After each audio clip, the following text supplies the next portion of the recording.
Hello everyone, welcome to my new video. So বিয়ের বাড়ি তো আমার একটাও পড়লো না এবারে, তো ভাবলাম বিয়ের বাড়ির একটা লুক কি করে নিই। তো অনেকদিন ধরে ভাবছিলাম করবো, বাট ফাইনালি করলাম। তো প্রথমে তো আমি স্কিন কেয়ার করি, যেটা খুবই ইম্পর্টেন্ট। আর যেই লুকটা আমি করবো ভেবেছিলাম, যে হেয়ার স্টাইল আমি সেরকম করতে পারিনি, তো লুকটা আই থিঙ্ক আরো বেটার হতো, ইটস মাই ওপিনিয়ন। তো তবুও ভাবলাম যে তোমাদের সাথে একটু শেয়ার করি ভিডিওটা।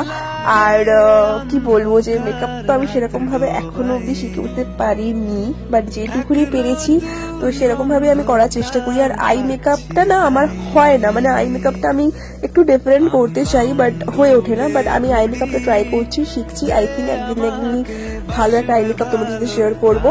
তো যেহেতু কালারটা আমার শাড়ি কালারটা ব্লু ছিল, তাই আই মেকআপটা আমাকে ব্লুই রাখতে হতো, তো সেরকমই রাখার চেষ্টা করেছি। আশা করবো তোমাদের ভালো লাগবে। তো দেখা হচ্ছে নেক্সট ব্লগে, টাটা।